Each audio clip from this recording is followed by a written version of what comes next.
ho, ho. Welcome to Play to Win, where we play to win. I'm Dylan. And I'm Cam. This week, we're joined by our $100 patron, So Cal Acura, and they've decided that for their dedicated episode of Play to Win, we're going to be playing some PLANECHASE cEDH. Hey everybody, I'm So Cal Acura. You can find me on Discord at So Cal Acura or in the meat space, though if you find me in Eastern Washington, I'll be a little bit concerned. PLANECHASE is a modified way to play Commander that includes a deck of planar cards and a planar die. We'll start the game on a plane, and its effects apply to all players. During each player's main phase, they may roll the planar die for a chance to take an action. If it lands on the Planeswalker symbol or the Spike Feeders logo in Cam and I's case, the players must Planeswalk and move to the next plane. If it lands on the Chaos symbol, that player must trigger the Chaos ability of that plane. The first roll each turn is free, but if the player wants to roll the planar die more than once, they must pay 1 additional mana for each roll. This video is brought to you by Dragon Shield. Use the code PLAYTOWIN5 at the affiliate link down below for 5% off to help support the show. So we have me on Tivit, Tyler's on Kinnan, So Cal Acura is playing Kuruk, and Cam is on Atali.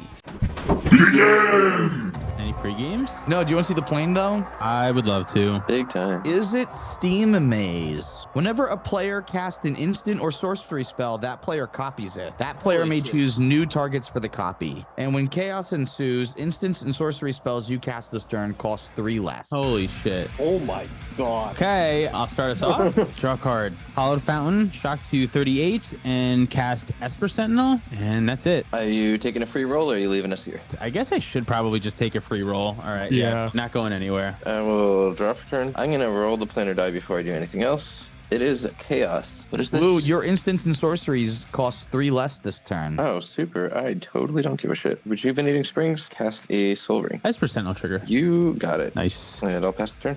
This is the turn that I'm scared of. I think I'd go with my original game plan. We'll play basic Swamp, put a Soul Ring on the stack. Esper Sentinel trigger. Esper. Ugh, done 2 already. Yui. 2 for a Jet Medallion. And unfortunately, no way to use the plane. Rolling. That is blank. Go ahead. I'll get a draw. That didn't help. All right, I'm going to roll the planar die. We got a 1, so chaos ensues. That's like the card type that I don't give a shit about.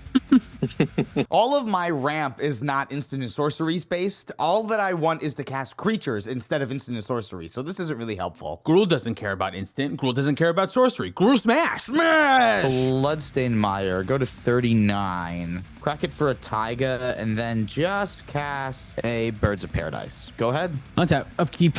Draw a card. Let's roll the die right now for free. A 1, chaos ensues. I have nothing I can do with that really though. Play a basic planes, cast a mana crypt. Is it worth attacking? Yeah, sure. SoCal, thanks for coming on. I'll attack you for 1. Yeah, no problem. 39. Yeah, I'll pass my turn. Untapped. Draw for turn. Roll the planar die. It is a blank. Fangorn Forest, which is Yavimaya Cradle of Growth, and cast Kinnan. And then roll the planar die a couple more times. That's a thought. I'm just trying to make sure that Soul Cal can't like double demonic tutor on his turn. Don't worry about it. I'm pretty worried about it. 3 and 2 life going to 38. Cast a Phyrexian Metamorph. Oh, copy What? Jet Medallion. I think I do want it to be an Esper. I will pass the turn. Untapped upkeep, draw card. Play an Urborg Tomb of Yawgmoth. 3 and pay 6 life brings me down to 33. Time to put Kirk on the stack. I'm going to pay 4 life for the reduced and Phyrexian cost of a Praetor's Grasp. Original is going to target Dylan, and then I'm going to get a copy. Both of them going at you with a trigger on Kirk on the stack and a trigger on Esper on the stack. 2 triggers. Yeah, 2 triggers. What are cards in hand right now? I have 7. I have 5. I have 6. 5. I will pay for Dylan's Esper Sentinel. Tyler, you can draw. Draw. Yeah, I say nothing. Do you want my deck list? Yeah, if that's cool. It's in the chat. That's got to be the play with this plane going on. You got them, SoCal. You have those cards. I'm going to look through my deck and remove them. A 2 life going down to 27 to cast Dark Ritual that I found, and that gets me a copy. I'm going to respond. I'll pay 2 life to Mental Misstep and then copy it with, is it Steam Maze? I have an Esper Sentinel trigger. Pay for it and have 1 floating. I get a counter for my troubles, and yeah, I pass priority on the Mental Misstep. Notably on this plane, counter spells are still pretty powerful because the thing can copy the spell and the thing can also copy the counter spell, so that can be helpful. But still, with a deck like Kirk, when there's this many tutors, Still a little afraid. Pay 2 life, demonic tutor that I found on the stack because it costs 1 less through Jet Medallion. There's a trigger on the stack from the plane, there's a trigger from Keurig, and I think no other triggers. I'll respond to all the triggers just in case. Use this white and the colors here and flash in Archivist of Ogma. And then I'm passing priority all the way through. I am not. I am going to cast a Fierce Guardianship and point it at both copies. Man, all right. So I get another counter for my troubles on Keurig because I haven't resolved that yet. But yeah, I have nothing to say about double Fierce. Thank God for the blue players at the table, because otherwise we shouldn't still be here. Honestly, I really wanted to hold the Fierce for Dylan's turn, but once an Archivist came down, it was like, okay, now I absolutely have to counter these. I'll attempt to put a Imperial Seal on the stack by paying 2 life, going down to 23. Trigger. Well, at least 2 of these is not any better than 1 of them. It's actually worse for me because I must for search life. both times, triggering Archivist both times. Yeah, it's not a May. You have to copy it. Go with me. I'll get a counter on Keurig. I'll get a copy here. Yep, so you're going to lose 4 life overall? Yep, so I'll lose 4 additional life. That's going to take me down to 19 total. And you get 2 draws and 2 life off of the double search. Yep, 2 Archivist of Ogma triggers. So I'll gain 2 and draw 2. So I'll shuffle, put that on top, and then I'll find that same card, shuffle, and put that on top again. Dylan, how many cards do you have in hand? I have 7 cards in hand. None of them win the game. Main phase, I will move to roll later die. Chaos, wonderful. I have a 6/6 perk after all of that, and I will move through my face. I will go to my turn. Untap, upkeep, and draw. I'll start off by rolling the planar die. And we got a big fat nothing. I'm starting to think the planar die should be like a planar coin. We should go to a new plane heads or Yeah. chaos tails, because we're not moving through this plane at all this game. Yeah, the rate should be significantly higher. If I would change one thing about it Yeah. for CDH, that's what it would be. Cast a Mana Vault. Esper Sentinel trigger. You may draw for both of your things. Windswept Heath as my land. 2 colorless mana for a Talisman of Impulse. 2 colorless mana for Arcane Siggy. I will crack Windswept Heath. I'll have an Archivist of Ogma trigger when you search. Ultimately go down to 36 for Stomping Ground. I'll go to 41 after I draw this card. You know them, you love them. Manglehorn. Englehorn, sure. I think the answer to the ETB trigger is Dylan's Esper Sentinel. I think it's probably the Mana Crypt. Dylan is already at like 9 cards in I was going hand. to say, I think mana right now. Okay, yeah, that's a good point. All right, I'll hit Mana Crypt then. Done. It's dead. Great, now you all have to deal with the Manglehorn, and I will pass. Untap. Yeah. Dylan, how I think many cards do you have in hand after your draw step? Draw a card and go to 10 cards in my hand. Wow. I'll play this Morphic Pool as my land for turn. I do have a Mystic Remora because I don't have enough cards, and I'll go to my end step. No planar die rolling? You don't want to roll the die? It's fun. It's fun. Just do it. Yeah, you know what? You're right. Fuck it. I'll roll the die. I keep on forgetting. That's nothing. I'll move to discard now All right. and get rid of this Gemstone Caverns. Untap, upkeep, draw. I'm gonna go ahead and roll the planar die myself. Nothing. I'm gonna play a Yavimaya Coast, pay 3, paying for Esper Sentinel, and cast a Talisman of Curiosity that will enter tapped. Nice. I still have a Mystic Remora trigger. That you do. Draw from that. Cast a Phantasmal Image. Enter the battlefield as a copy of Manglehorn. ETB is going to target Esper Sentinel. My Esper Sentinel. Sure. Yes, I will not choose mine. Pass the turn. Jeez. Pause and main phases. Time to take. Tank up. I want to start my own series about people who turn into tanks, and that's what they say. Time to tank up, and then... Is it a children's show you're And then working they just tank all over the Yes, place. it's a children's show. There's a whole universe full of people who become tanks, and they're called tanks. You're saying this like it's a really great, smart idea, but I love how there's nothing to it. What are you talking about? They're There's so called much. tanks. I have so much fleshed out already. They do tank stuff. I think my turn is going to start by paying 4 and 6 life for the reduced and Phyrexian cost of Hoarding Broodlord, putting me down to 13 life. Trigger on Keurig. I'm going to Swords to Plowshare. You're a Keurig. I'll have the copy hit Kinnan. I have an Esper Sentinel trigger on your cast. I will pay for it. I have no response. Kinnan gets exiled first, presumably. I will gain 2 going back to 40. And So Cal, you gain a whole bunch of life. Or do I? What I'm going to do is I'm going to pay 2 life, cast Culling the Weak, so that puts me down to 11, and I will sacrifice Keurig as an additional cost. That's pretty good. I have a Mystic Remora trigger. I have an S% null trigger. I think he stays in the graveyard. Yeah, I literally can't pay for any of those, so you guys get your draws. And then you get to copy culling? And then I get to copy Cullen. That's pretty good after you search your library. Oh, we are dead. I'll pass priority. So that gets me up to 8 floating black manas. Swords fizzles, and then we're back on Hoarding. Cam? No response. Nothing for me. Yep. Hoarding Broodlord will enter the battlefield. I will have a trigger. Looking back, I think here is where I should have responded with that swords in response to the trigger so that I could have copied it and killed the Hoarding Broodlord and the Kuruk. At the time, I'm not sure why I didn't decide to do that. Looking back is 2020. I would say so now too, yes, but At the time, I was like, I can get rid of Kinnan too, and I definitely want to get rid of the Kuruk, so we'll just do it now. Yeah. But I don't know. I get to resolve the trigger. I will draw a card and gain a life with Archivist of Ogma when you search your library. I'll actually exile this mystery card face down. and Quick, then everyone, your- roll the planar die. Let's get out of here. Go, go, go, go. Get out of here. Going down to 6 floating mana to put a Buried Alive on the stack. Well, I have a Mystic Remorph. Will not pay for. I'll draw. And are you responding to the trigger or after the copy gets? The trigger of the Is It Steam Maze is good. You have the copy on the stack as well as the original on the stack, and I'd like to hold there. I'm going to cast Force of Negation, pitching Fairy Mastermind to counter them both when I copy it with Is It Steam Maze. I have nothing to say about that, so they both get countered in an exiled fashion. I will pay 1 mana, attempt to put a Shallow Grave on the stack. Mystic Remorph trigger. I will not pay for Mystic, and then I assume I will get a copy. The copy is also going to be putting the top creature card from my graveyard. I got nothing for that. Yep, also passing. Copy resolves, Spirit comes into play.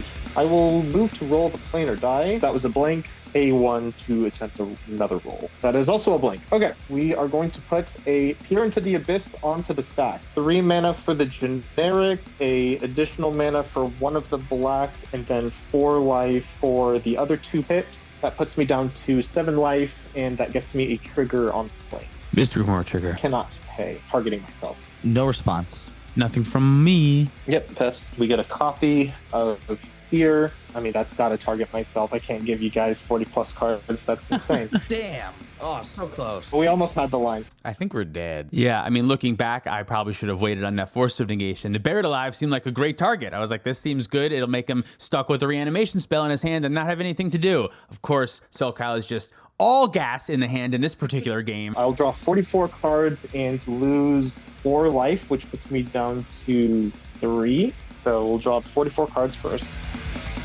Is the title of this video going to be how good is it Steam Maze in CEDH? That should be 44 there. So kicking myself for not hitting the Jet Medallion with Banglehorn. I was like 50-50 on it. I was like, panic decision. And then the original will resolve, so I will lose 2 life going down to 1, and I will draw 22 additional turns. 1, 2, 3. This has got to be something, yeah. Can anyone untap some of my lands? Okay, if I can't win from here, what am I doing with my life? Yeah, we got Well, we the got to thing is- rebuild the deck, I think. I have a land play. That changes everything. Yeah, this is Yeah, turn yeah. 3 because I missed my This land turn drops. 3? This is turn 3, I think. Oh my. I have yet to get a third turn. Lake of the Dead, as it comes into play, we're going to sacrifice the basic swamp, and then we're going to tap it, sacrificing my Urborg swamp for black to my hand. Urborg is now in the graveyard, so no more swamps for people. Shit. One of that black to cast a Dark Ritual, triggering the Plane and Pyrrhic and Mystic. How did the Dark Ritual get... Didn't we counter Dark Ritual? Oh, if you're wondering why there's a second Dark Ritual, the first one was Praetor's Grasp out of my library. Oh, that's That was my right, Dark yeah. Ritual. This is So Cal's Dark Ritual. So that's why. That's why. The plane. Oh, the plane is here after you just drew 2/3 of your deck, too. Yeah, Mystic Remorph. I'll draw a card. Pyrrhic will get a counter, then I get a copy. Copy resolves, original resolves. I now have 9 black mana in my mana pool. Aetherflux Reservoir on the stack. Mystic Remorph trigger. Not pay. ETB's tapped. It shall ETB tapped. I passed priority on it. Yeah, it resolves. Okay, so now the math matters. Okay, now we gotta do some calculations. Put a Lotus Petal onto the stack. I know it'll ETB tapped, but we're gonna get a trigger on the Aetherflux Reservoir, Mystic trigger as well. Draw a card. Gain 8 life then. Pay 2 life for the reduced cost of an Orcish Bowmasters. That'll trigger Aetherflux Reservoir and Pyrrhic. And then I will gain 9 life, going to 16. When that ETBs, target the Image. So then that'll die, and I won't get an army because the dying happens on a trigger from the Image. 2 life to cast a Blood Celebrant. That'll trigger, get a counter, and gain 10 life, going up to 24. 3 mana going down to 2 floating, and paying 2 life, going down to 22 life for a Scourge Familiar, which will trigger Pyrrhic. Yeah. Gain me 11, going up to 33. And then from there, discard Swamp, Mana Vault, Swamp to go back up to 5 floating, 2 of that mana and 4 life, going down to 29 to cast the Grey Merchant of Ashvadel, triggering that, giving me 12 from the Aetherflux. And then ETB trigger, each opponent loses 11 life, and I'll gain another 30. So I will go down to 70 life, paying for the Phyrexian for Braids Arisen Nightmare, triggering Pyrrhic, not that it really matters at this point. And then I'll gain 13 from Aetherflux, and then I will pay 1 mana, going down to 2 floating, to cast a Violent Tumor, paying 4 life, going down to 79. Trigger. That gains me another 14. That puts me at 93. I have an ETB trigger to resolve, so I'm going to entomb something super quick. I'm just going to Balthor the Defiled in case it matters. I don't think it does. You get a Archivist of Agma trigger, Dill. Nice. Yeah. I'll gain a that's life right. and draw a card. Thanks. Feels super relevant at this point. Sure. really. I'll draw 1 card. 2 mana going down to none floating, and 2 life going down to 91 to cast a Dimir House Guard. Trigger. That puts me at 106. Nice. Almost there. And then I think, since you're the only one with the card advantage engine, I will pay 50 life, going down to 56 to activate Aetherflux Reservoir, attempting to target your face villain. I die. I had the Bowmaster in hand Nice. too. When you were at 1, I'm tapped out. I'm like, damn it, I should have just done nothing until this moment. Yeah, so I'll pay the 4 life now that I don't have to worry about Archivist of Agma and Mystic Remora. For Grim Tutor, which is 2 triggers there, going up to 68, and then I'll search for a card, lose 3 life off of the resolution. You actually get 2 cards because of the plane that we're on. Oh yeah, so I lose another 3. So we get this 1 card, and then we get this 2 card. We'll discard Arcane Signet, we'll discard Gemstone Caverns, and we'll discard Swamp to get 3 floating black. Use 2 of that and 4 life, down to 58. For Chainer Dimension Master, that is 2 triggers there, 11 counters on Pyrrhic, that gains me 17 life there. And then from there, what I can do is I can sacrifice Grey Merchant to Dimir Houseguard to regenerate Dimir Houseguard. Then I can pay a total of 9 life, 3 life, and then 6 more from black for Chainer to reanimate Gary, and then sacrifice it again from Dimir to go through it again and again and again. And I will do that 500,000 times. I think you probably just need to do like once or twice. Yeah. No, I'll hold Nice. priority on all of the triggers so I can do it 500,000 times. Okay, good. But yeah. Very nice. That was a great win. Holy shit. I think that's like the epitome of Kirk, is going from 1 life to anyways I win now. Yeah, from literal 1 life. That's awesome. So for many ways, it's obviously the dream situation for Kuruk. Getting to double all spells in a storm deck like that is fucking nuts. If you want to see some other cool planes that can really change up a CEDH game, stay tuned for these Childuin games, because there's some interesting ones we'll pop into. Thank you so much for watching. If you'd like to be on an episode of Play to Win, you can do that by becoming a patron at the $100 level for a full year. You can even do that at a discount. If you do it all at once. You can do it all at once. Shout out to $100 patrons. They are Devlin, Mark Cirillo, Alan Button Lowercase, Zachary Nelson, She Doesn't Even Go Here, So Cal Acura, Thanks for being on the show today, So Cal. Stormageddon, Luke Cook, AJ Abosebi, Demon of Rosgrees, Uncle Butts, Kawaja A. Hamid, Lauren Connell, and Baby Jeebus. If you want to pick up any of our merch, you can do that at playtowinmtg.com. Thank you to Dragon Shield for supporting the show. Make sure you use our affiliate link down below and code PLAYTOWIN5 for 5% off your order to help support the show. Follow us on TikTok, Twitter, and Instagram for more content. Thank you so much for watching. See you next time. Should we talk about our $50 patrons? Yes! Alex Musselman. Tyler 8. Next Tyler the Tree X. Minecraft. Driving Crooner. Jabba. Dalton Pochit. Lutri's Dad. Adonis. Mitchell Shepard. Justin. Mansell. Pedro. Jacob Depp. Michael Blue. Jan Wildfang. Thomas Bueno. And David Nelson. 44 cards, 44 win conditions. 44 rip spells, 44 tutors. Ooh, I Brian David Marshalled myself where I run out of breath. Welcome to A Play to Win Christmas, where we celebrate the birth of CEDH.